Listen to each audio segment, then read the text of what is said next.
Bom, bem-vindos aí à nossa conferência do primeiro trimestre aqui do XP Selection. Nosso FOF imobiliário aqui da XP Asset, como todos sabem. Me apresentando aqui, eu sou André Mazetti, junto com o Leonardo Santana, também aqui do time de gestão, a gente vai passar os highlights do trimestre, tanto na ótica aí dos principais acontecimentos do mercado doméstico quanto do mercado internacional, que de certa forma aí influenciam os ativos listados em bolsa, como é o caso aqui do nosso fundo XP Selection. E mais adiante a gente vai aprofundar também um pouquinho sobre né, o nosso portfólio aqui, do nosso fundo, e falar um pouco do mercado de fundos também, fundos imobiliários. Bom, começando aqui com um breve resumo aqui do trimestre na página 4. Bom, no mercado internacional, acho que o início trouxe aí boas notícias, né, notícias melhores. Mesmo assim, acho que ficou claro aí que o mercado, os mercados europeu, né, e americano seguiram priorizando o controle da inflação, né, em detrimento da atividade econômica. A gente viu aí um arrefecimento da inflação, mas ainda assim os bancos centrais, né, seguiram aí com a expectativa de continuarem com o aperto monetário. O mês de março trouxe aí uma nova variável de risco, né, que foi a crise de alguns bancos, né? Vimos aí na Europa a situação do Credit Suisse, nos Estados Unidos, né, o problema do SVB, né, um banco que chegou a ser aí o 16º maior banco americano. Mas aqui, pessoal, vimos aí uma atuação rápida do Tesouro Americano, né, e do Fed, parece ter sido aí suficiente para manter a estabilidade financeira. Então, nesse sentido aí, esses eventos recentes nos parecem bem distantes do ocorrido ali na crise de 2008, do subprime, né, onde ocorreu ali um grave problema de insolvência dos bancos.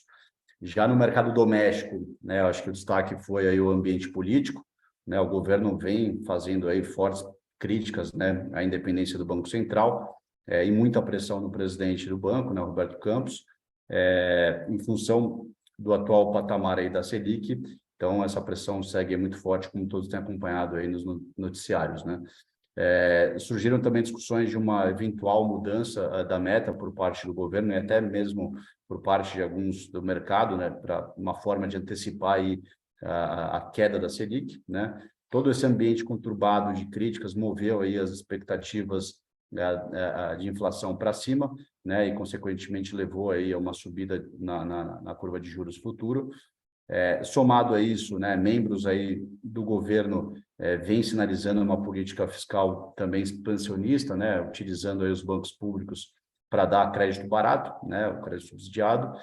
Todo esse ambiente aí fez com que as expectativas de um corte de juros no primeiro semestre desse ano fosse totalmente adiado, né, e o cupom aí em março ratificou aí a sua mensagem, que vai seguir firme e forte, né, o plano de levar a inflação para a meta. E também, né, vocês viram aí, tivemos aí também a apresentação do arcabouço fiscal, mas nos parece aqui que a regra criada não leva, né, o resultado para o superávit primário, né, analisado ela por si só, sem efeitos aí externos, como o preço de commodities e etc. Então, analisando ali a receita de bolo ali que foi desenhada, né, preocupa bastante aí por conta de não levar esse resultado para o superávit primário. Então, de certa forma, fica aqui o receio por parte do mercado, né, que o governo né, conte aí com aumento na carga tributária para fechar as contas públicas no azul. Já no mercado de fundos imobiliários também não foi diferente, né, com esse ambiente turbulento, né, que eu acabei de comentar. O IFIX acumulou no trimestre uma queda de 3,7%. Adicionalmente, esses pontos políticos, a gente observou aqui alguns fatores específicos que impactaram também nos fundos imobiliários no trimestre, para essa queda, né, do IFIX. Um deles foi a classe dos fundos de tijolo, né, que tiveram ali que tiveram também uma forte depreciação, principalmente aqueles que tinham alguma exposição a lojas americanas, como inquilina dos imóveis. Então, quando a gente analisa ali a classe de galpão logístico até de renda urbana, a gente viu que esses fundos sofreram um pouco também. A gente também observou que uma queda nos preços das cotas de alguns fundos de recebíveis, né, os fundos de CRI, com a inadimplência de um devedor relevante, né, que estava presente na carteira de alguns fundos de CRI High Yield. Isso acabou deteriorando também a performance do IFIX, dada aí a alta representatividade aí, desses fundos no índice. E aqui só um parênteses, pessoal, vale reforçar que o nosso fundo Selection não tem nenhuma, e não teve, né, nenhuma exposição nesses fundos que sofreram com essa inadimplência. Esses fundos nunca passaram aqui no nosso crivo aqui, da nossa gestão.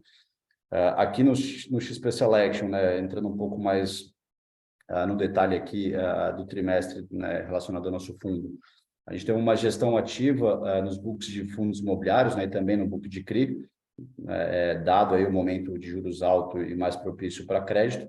Então, nós investimos aí aproximadamente 5 milhões em uma nova alocação aí de um CRI, né, chamado Vitacom, com uma taxa de CDI mais 4,5, um ativo de bastante qualidade, aí, com uma boa relação risco-retorno.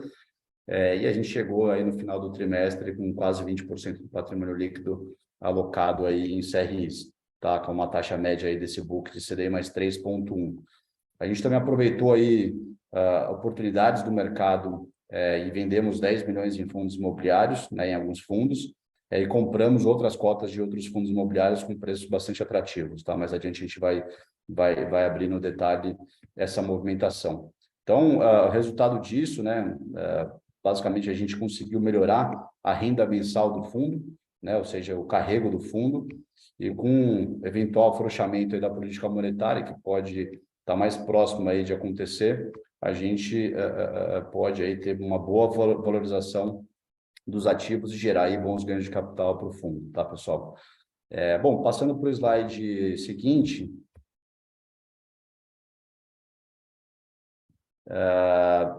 aqui a gente fala um pouquinho sobre os destaques operacionais, né, e quantitativos aqui do fundo no primeiro trimestre do ano. Bom, resultado aí do trimestre foi de quase 24 centavos por cota, né, um aumento de mais de 10%, quase 11% em relação ao mesmo período do ano anterior. O resultado distribuído aí foi de quase 23 centavos, né, por cota, que representa também um aumento de quase 15% em relação ao mesmo período do ano anterior, né, primeiro trimestre do ano passado. Com as mudanças que eu mencionei no último slide, nós otimizamos a linha de renda do fundo, ou seja, o carrego do XP Selection. Nós fizemos também aí giro no portfólio de FIIs, né, vendendo algo em torno de 10 milhões, como mencionei, e a gente também fez giro aqui no mercado secundário para alguns papéis, né, alguns CRIs, gerando aí ganho de capital para o fundo. Nós alocamos também 12 milhões em fundos imobiliários, né, fundos que a gente considera aqui bem consolidados e com preços também bem atrativos, tá? E por fim, alocamos aí, como eu comentei, 5 milhões em CRI, né, o CRI Vitacom, fechando o trimestre aí com 64 milhões, que dá os 20%, que eu falei, quase 20%, né, 19% do patrimônio líquido, com esse book aí rendendo esse CDI mais 3,1. Seguindo aqui para o próximo slide, partindo um pouco aqui para o macro, né, na página 8, os dados da atividade, né, surpreendeu aí as expectativas, né, e com isso a estimativa aqui do PIB para 2023 foi revisada para cima, então foi para 1%, acima do 0,8% que a gente, né, tinha falado aqui no tri passado para vocês. O PIB deve, né, ser impulsionado aí pelo consumo das famílias e principalmente pelo forte avanço aí da agropecuária. Sobre a Selic, né, na última reunião do Copom, né, optou em manter a taxa em 13,75 ao ano. Copom, como eu falei, né, reforçou que vai fazer aí o possível e o impossível para levar essa inflação aí para a meta. E o nosso time macro aqui da XP Asset estima que a Selic encerre aqui o ano de 2023 com 12,75% ao ano, então estamos falando aí de um fechamento aí de 100 pontos base, tá? Seguindo para a próxima página, falar um pouquinho da produção industrial, né, que apresentou uma queda em janeiro e fevereiro deste ano, e na comparação aí com o ano anterior mostra uma queda de 2,4%, né, demonstrando aí que a indústria nacional ainda está abaixo do patamar alcançado na pré-pandemia, né, em 2,6%. Falando um pouco aqui sobre o índice de confiança empresarial, é um pouquinho mais de boa notícia, né? Em março, o indicador subiu aí 2,2 pontos, né, atingindo aí 91,4 pontos. Esse é o maior patamar desde novembro de 22. E por último, aqui no macro, né, na página 10, a gente fala um pouquinho também da inflação. Bom, o IPCA acumulado, 12 meses, recuou de 5,6% para 4,65%, então, como vocês podem ver, a inflação vem mostrando aí sinais de arrefecimento, né, consistente, o que é importante, né, e parece, né, estar no radar aí do Copom uma revisão aí baixista, a da Selic, ainda em 2023. E por último, dados do CAGED também, boas notícias, aí vimos aí o terceiro mês seguido de aceleração no ritmo de contratação, né, que voltou para o patamar do primeiro semestre de 22 do ano passado, né, que estava bem acelerado, e o primeiro trimestre aqui desse ano, né, mostra aí que vem ganhando força, se a gente comparar com o segundo semestre do ano passado, que foi mais fraco.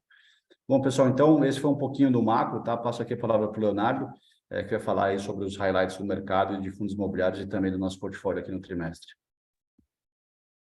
Boa tarde, pessoal. Bom, começando falando sobre o mercado de fundos imobiliários.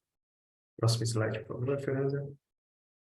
Visão geral do mercado aqui, o mercado continuou em seu ritmo de crescimento, apesar em termos percentuais ou em termos numéricos, em número de fundos, um crescimento aquém do que a gente observou nos últimos 2, 3 anos, mas ainda um crescimento positivo. Então, o mercado chegou a atingir 819 fundos registrados na CVM, sendo quase 500 deles negociados na B3.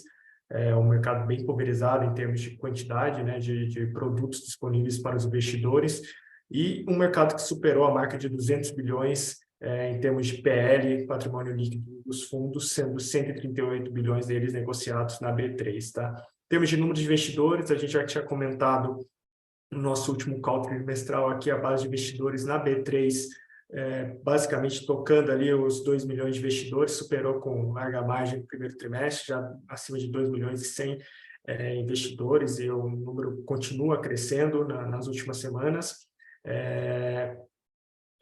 Falando um pouco mais das ofertas primárias, a gente observou um ritmo um pouco mais fraco neste início do ano, né? Então, o ritmo aqui de 7 ofertas primárias, considerando ofertas, as antigas 400, que é as ofertas públicas, que foi alterado o nome da legislação agora, mas foram 7 ofertas, sendo 4 bilhões captados, um número um pouco mais fraco, mas a gente já está observando aqui, desde mês passado, abril e agora em maio, um número de ofertas registradas na CVM superior a isso. Então, a gente acredita que com essa possibilidade de um afrouxamento monetário no segundo semestre, esse ritmo de ofertas volte a se acelerar. Do lado do tipo de investidor, a gente teve até uma mudança que a gente não observava nos últimos anos, vamos assim dizer. Então, a gente viu um número bem estável em termos de passivo aqui dentro dos portfólios, que era por volta de 74%, 75% dos fundos eram pessoas físicas. E nesse último dado disponibilizado pela B3, a gente viu um crescimento robusto do número de investidores não residentes. Tá? Esse número circulava por volta entre 4% e 5%, e quase que dobrou aí, chegou na 9,3% nessa última data base divulgada da B3, de investidores estrangeiros no nosso mercado de fundo imobiliário, que acredito que a atratividade em termos de retornos, de altos descontos observados em todas as classes de ativo possa ter atraído esse tipo de investidor para o nosso mercado. E o número de pessoas físicas ainda continua sendo com larga margem, o mais representativo aqui, 68% do passivo dos fundos são de pessoas físicas. Próximo slide, por favor.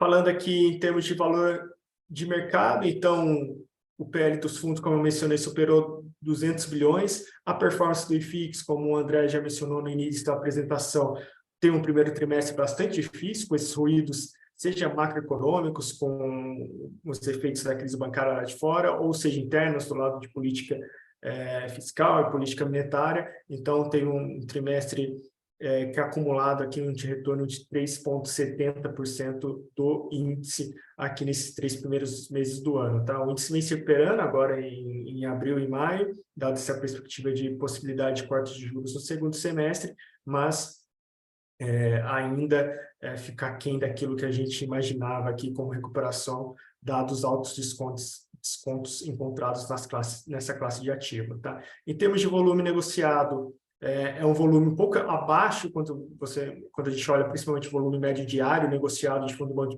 imobiliários comparado aos anos de 2021 e 2022, então está girando em torno de 200 milhões.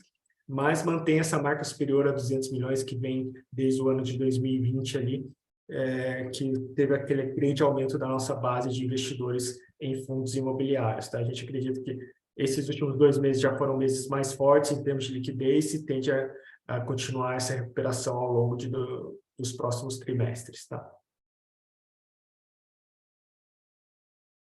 Agora, falando um pouquinho mais especificamente do XP Selection, então, esse último trimestre foi, considerando o nosso desempenho aqui em termos de rentabilidade da cota patrimonial ou do valor do mercado, mais rendimentos, foi um desempenho estável, quando comparado ao IFIX, e caiu esses 3,70%. Então, no desempenho relativo aqui, em comparação ao IFIX, tivemos uma boa performance do portfólio. Vocês podem ver que a linha do CDI ali abriu um pouco o gap quando comparado ao desempenho do fundo, dado o CDI nesse patamar mais alto que a gente vem desde a última decisão de elevação de juros do Copom lá em meados do ano passado, mas a gente acredita que a recuperação agora dos fundos imobiliários, com base nessa possibilidade de corte de juros, possa fazer esse gap voltar a se reduzir ao longo do tempo. De qualquer forma, a nossa performance, considerando a cota patrimonial mais rendimento, segue superior à nossa cota base 10, que a gente estabeleceu desde o primeiro trimestre do ano passado. Em termos de resultado financeiro distribuído, que é o gráfico superior da direita, aqui está os 12 últimos meses, mas reflete aquela estabilização com um crescimento marginal ao longo do tempo do nosso resultado e, consequentemente, do nosso rendimento distribuído aos cotistas. Então, se pegar essa foto, 12 meses atrás, eram rendimentos e resultados mais próximos aos 7,5 centavos ali. Então, hoje a gente já está mais próximo aos 7,7, 7,8, com resultado um pouco acima, até acumulando um pouco de gordura em termos de resultado acumulado. E é uma estratégia que a gente julga correta aqui para a nossa gestão desse portfólio, e é assim que a gente tende a continuar, buscando ganhos de capital pontuais aqui dentro do portfólio, à medida que o mercado possibilite esse tipo de estratégia, mas trazendo incrementos de renda mensal para os nossos investidores. Em termos de volume de negociação, no último trimestre, a gente teve um volume próximo a 600 mil negociado diariamente. Esse volume aumentou um pouquinho ao longo de abril, atingiu 750 mil, dada essa atratividade, que a gente vai mencionar o desconto, o chamado duplo desconto do FOF, que ainda se encontra dentro quando considerado o nosso portfólio. Então, a gente acredita que tem a liquidez também, assim como a liquidez de mercado, dada a característica do FOF, do portfólio do FOF, sempre sendo um beta mais alto, que é mais correlacionado ao desempenho do IFIX, essa liquidez também possa ser melhorada ao longo do tempo. Tá? Em termos de número de cotistas, a gente segue com um crescimento robusto quando comparado à foto de crescimento anual. Então, a gente cresceu mais de 77% aí quando comparado ao fechamento de março de 2022 em número de cotistas. Os últimos meses foram crescimentos um pouco mais marginais, mas sempre positivos.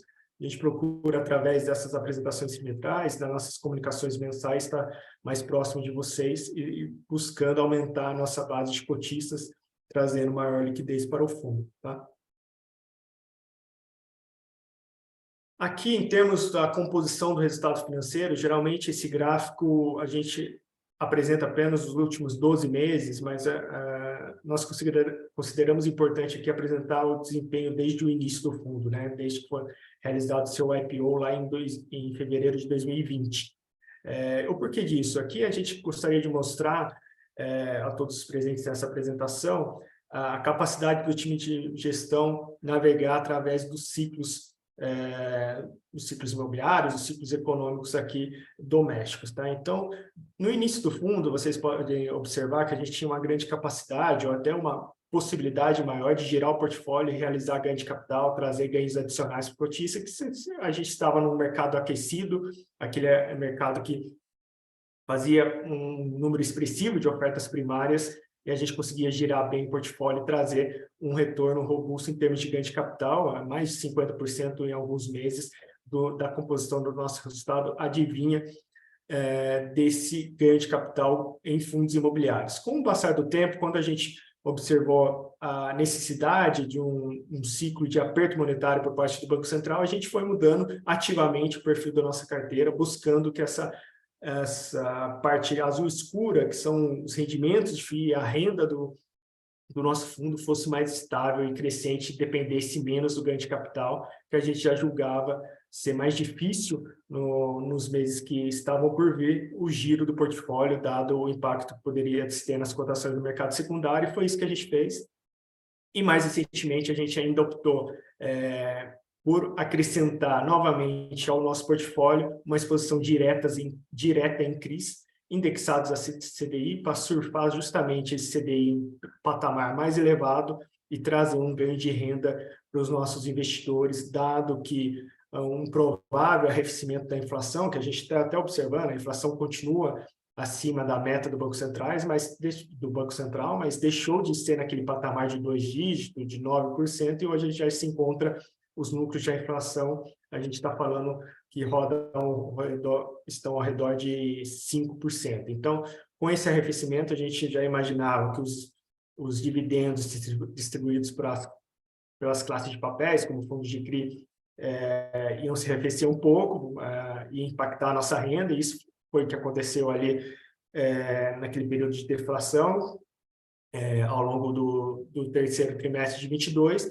e a gente compôs essa renda com nossa alocação diretamente em CRI, para continuar a trazer esse rendimento mensal para os nossos cotistas estável ou até em crescimento, como a gente já mostrou a nossa foto no início da apresentação, crescendo 10% em relação ao mesmo período do ano passado. Tá? Então, é um pouco de mostrar para vocês essa gestão ativa que a gente realiza no portfólio, dada a nossa expectativa de ciclo, que a gente acredita que é muito importante em um produto como o fundo de fundos imobiliários. Tá? Próximo slide, por favor. Aqui também a gente alterou um pouquinho com relação à nossa apresentação padrão para mostrar um efeito desse chamado duplo desconto, dessa característica que a gente encontra no FOF. Então, o primeiro gráfico que a gente mantém em todas as apresentações é o fechamento do trimestre. Então, o fundo fechou o trimestre com uma cota no mercado secundário negociada, uma cota no home broker negociada a 6,97, sendo que a cota patrimonial dele fechou a 7,94. Isso dava um desconto de quase 14% nesse comparativo. E quando considerado a carteira de fundo imobiliário do fundo, do XP Selection, se eu considerar o valor patrimonial dessa carteira, você tinha uma possibilidade de um ganho de capital futuro aí ao redor de 18%, se esses fundos investidos pelo XP Selection se aproximassem às suas respectivas cotas patrimoniais. Isso dava aquele duplo desconto de próximo a 35% no fechamento de março. A gente quis colocar esse mesmo gráfico, mas aqui no fechamento da semana passada, já para mostrar o efeito que algumas vezes não é observado pelos investidores, que é a continuidade desse desconto, principalmente da cota no mercado secundário em relação à cota patrimonial. Por muitas vezes a gente vê comentários que a cota do FOF andou no secundário e o desconto diminuiu, mas as pessoas esquecem de completar o raciocínio, que é o avanço da cota patrimonial do FOF, né, do XP Selection. Então, diariamente, todas as cotas dos fundos imobiliários investidos pelo XP Selection é mercado a mercado. Se você tem um avanço, como a gente está vendo no mês de abril, no mês de maio do IFIX, as cotas, praticamente todos os segmentos evoluindo e se apreciando, essa carteira patrimonial do XP Selection também vai evoluir diariamente. Então, você vê que a carteira, a cota no secundário do XP Selection saiu de 31 de março de 6,97 para 7,27, que dá um acréscimo mais ou menos de 4%. O primeiro raciocínio é que você perdeu 4% de desconto, mas, na verdade, a cota patrimonial do fundo se elevou acima de 4,30% do mercado secundário. Então, o desconto até aumentou. Se você pegar o fechamento de 12 de maio, o desconto entre a cota do secundário e o valor patrimonial do fundo aumentou de 13,9% para 14,4%. O que diminuiu, que fez esse duplo desconto sair de 34,6%, que é o valor mais acima ali, para 30,6%, é que as cotas dos FIIs investidos do XP Selection avançaram. Então, essa possibilidade de ganho de capital desses fundos que estão dentro do XP Selection hoje é menor. Ela saiu de 18% para 14%. Então, você tem uma queda aí em termos do duplo desconto em si, mas o fundo XP Selection, quando comparado exclusivamente a só a cota patrimonial, segue com um desconto bem relevante que a gente julga ser uma ineficiência da indústria, tá? Acho que é só para colocar esse fator aqui para vocês, essa possibilidade de ganho de capital que o nosso investimento no FOF aqui oferece para os nossos investidores neste momento, tá? Próximo slide, por favor. Aqui falando um pouquinho mais da carteira do fundo, então em 31 de março a gente fechou com a exposição em torno de 78% em fundos imobiliários, cerca de 18%, 19% em CRIs investido diretamente, um pouquinho de caixa, que foi aquela liquidez gerada que o André comentou no começo da apresentação, buscando novas oportunidades no mercado secundário de fundos imobiliários. A gente mantinha um caixa ali por volta de 3%. Em termos de exposição, de alocação, a gente segue com um perfil de alocar em gestores que realizam gestão ativa, seja em fundos de papel como fundos de tijolo. Então, em fundos de papel, a gente observa gestores como gestores de Capitânia, CPTS, Mauá, RBRR, gestores KNCR, gestores que realizam gestão ativa dos seus portfólios. Então, estão aproveitando esse momento que você tem menos crédito disponível, dado o evento sul-americano por parte dos grandes bancos, aproveitando para reciclar seus portfólios, para adquirir operações que tenham um carrego mais atrativo com um risco de crédito mais qualificado. Então, esses gestores, a gente acredita que ao longo do tempo terão uma performance mais significativa quando comparado a gestores que preferem comprar um papel e carregar até o vencimento em seus portfólios. Do lado de fundo de tijolo, a gente tem casos como RBRL, TEP, VILG, que a gestão ativa também ficou clara nos últimos meses, né? RBRL no fato de vender galpão, realizando ganho de capital, TEP, que é um fundo de lajes corporativas, também acabou de vender algumas lajes também com ganho de capital, basicamente deu um rendimento mensal incremental aos seus investidores, acabou de anunciar. O VILG ficou claro, a gestão ativa no momento um pequeno estresse que teve com um varejista que deixou de pagar a parcela de um aluguel, o gestor entrou na justiça para receber o aluguel, para ter desocupado o galpão por parte do inquilino e locar para outra demanda, e acabou se resolvendo rapidamente, o inquilino quitou tudo o que devia. Então, a gente prefere esse tipo de gestor nesse momento para compor nosso portfólio, um portfólio diversificado, a nossa maior exposição aí chega no máximo 6% hoje, para navegar nesse momento que ainda a gente tem muitas incertezas em termos de cenário econômico, seja global, seja doméstico, navegar de uma maneira mais eficiente na gestão de seus portfólios. Então, essas são as principais exposições que temos hoje no nosso fundo. Basicamente, pode ir para o próximo slide, por favor, Fernando? Basicamente, aqui a gente está falando de cerca, o gráfico do meio ali, a alocação por classe de FII, cerca de 32%, 33% em fundos de CRI, e os demais em fundos de tijolo, bem diversificado entre os diversos segmentos, tá?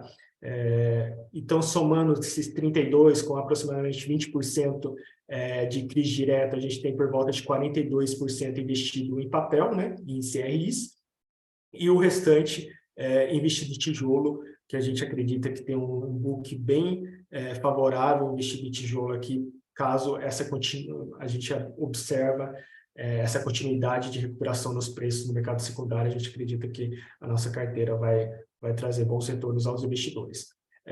Do lado de alocação por tese, que é o primeiro gráfico da esquerda, a gente tem um foco nos últimos trimestres, se deu mais para um perfil focado à renda, mas também temos cerca de 18%, 19% do fundo alocado visando o ganho de capital futuro.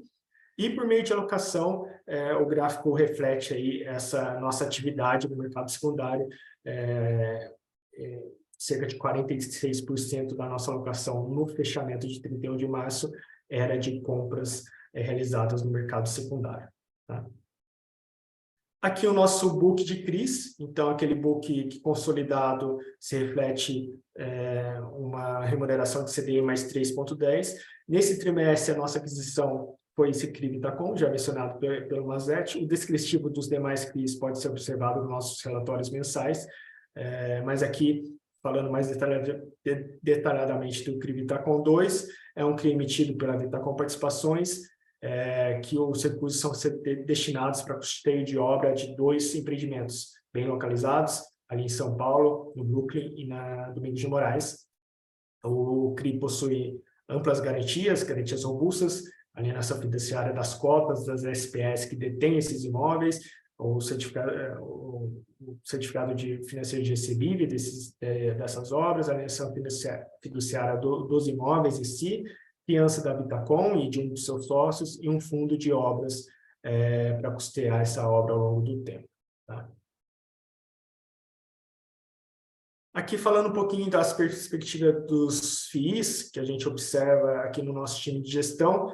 Vou falar alguns casos e vocês ficam à vontade, essa apresentação vai estar disponibilizada depois no nosso site, no Fundosnet. Falar alguns casos específicos que a gente alterou com relação ao trimestre anterior. Então, a bolinha do meio ali na parte superior, que é os fundos de papéis, os fundos de CRI, a gente trouxe um pouquinho mais para a parte central, ela estava um pouco mais à direita no trimestre anterior, justamente porque aqui a gente considera a classe como um todo de FIIs, né? Então, a gente está tendo essa turbulência com relação aos fundos de certificados recebíveis imobiliários considerados o perfil de risco de crédito high yield. Então, dado o patamar elevado de juros, a gente acredita que possa ter mais eventos nesse sentido, talvez não tão graves como o que foi visualizado nesse trimestre, mas mais eventos de renegociação de dívida possam ser observados nessa classe de ativo com perfil high yield, tá? Então, por isso a gente trouxe um pouquinho mais para o meio, enquanto os perfis high grade, que é a maior parte high grade, middle risks, que é a maior parte da nossa alocação aqui do portfólio, a gente está bem mais confortável, dada essa reciclagem do carteira, essa melhora do perfil de crédito que os gestores que realizam gestão ativa estão conseguindo fazer em seus portfólios. Então, a gente trouxe mais para o centro por conta desses fatores, tá? As duas bolinhas mais acima da direita são galpões logísticos e lajes corporativas, que a gente optou por elevar ali mais para a oportunidade do lado superior direito, porque a gente observou melhoras nos dois segmentos. Tá? Lajes corporativas, vocês devem ter visto aí os fundos imobiliários, nas últimas semanas, vários divulgaram novas locações, novos inquilinos, locações até que chegaram a ser um número relevante em termos de ABL locado, né? A gente ainda observa um nível de carência elevado, mas a gente vê uma retomada de novas alocações por parte de grandes empresas, que talvez seja o reflexo de uma retirada de um risco de cauda que ainda a gente tinha na virada do ano, que era o que seria o novo governo, né? O que seria esse novo governo em termos de política fiscal, política econômica, dado que esse risco de cauda, esse risco de um estresse mais elevado, saiu da mesa das discussões com a divulgação do arcabouço fiscal, apesar de não ser um arcabouço que possa trazer uma sustentabilidade da dívida pública de maneira efetiva, não é um arcabouço desastroso como ainda se tinha uma expectativa no início do ano, né? Então, isso acabou beneficiando o setor, e o setor de lajes cooperativas continua, quando você observa, mesmo após essa recuperação nas últimas semanas, quando você observa as cotas dos fundos imobiliários negociados no home broker, na B3, com ativos bem abaixo do custo de reposição. Tá? Então, a gente ainda acredita que tem boas oportunidades nesse setor. É claro que você tem algumas regiões com as características de nível de estoque um pouco mais elevado, então isso depende de uma análise bem detalhada aqui da região, do ativo em si, para saber se a recuperação se dará de maneira mais acelerada ou não, mas a gente vê com bons olhos esse setor neste momento. Tá? Galpões logísticos, a gente tinha uma dúvida mais no início do ano com relação ao nível de novos estoques que está para ser inaugurado agora ao longo de 2023. Mas a gente surpreendeu com os primeiros números de absorção líquida divulgados com relação ao primeiro trimestre. Se surpreendeu positivamente. Então, a gente teve absorção líquida em quase todas as regiões do Brasil.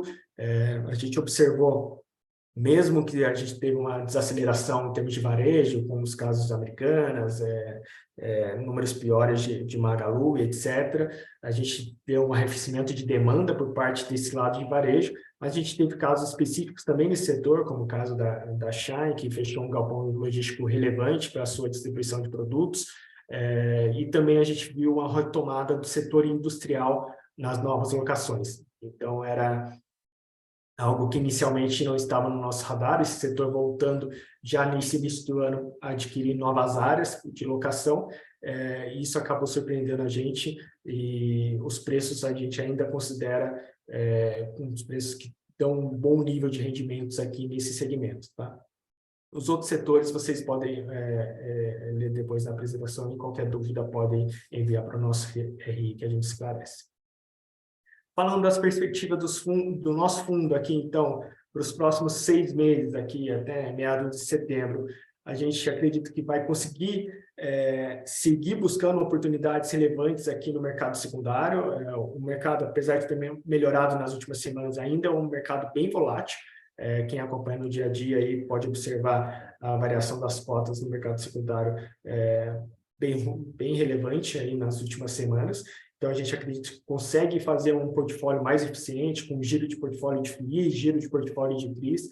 Então, a gente basicamente zerou uma posição do CRI Mitre que a gente tinha nos últimos dias, vendendo com ganho de capital, já adquiriu outro CRI, fundos imobiliários, a mesma coisa, a gente segue girando o portfólio. Então, é um momento que a gente acredita que consegue trazer um portfólio mais eficiente em termos de risco-retorno para os nossos investidores, tá? Conforme a gente tem alguma clareza um pouco maior, depois de 6 meses, com relação à política econômica fiscal do novo governo, com a aprovação do novo arcabouço, se vai ter muitas alterações ou não, a gente considera que possa vir a ter novas alocações e novas teses, com uma visibilidade melhor em termos de perspectiva aqui, seja para a curva de juros, ou seja para o mercado de fundos imobiliários em si, aqui, dado uma eventual queda de juros por parte do Copom aqui ao longo do segundo semestre, tá?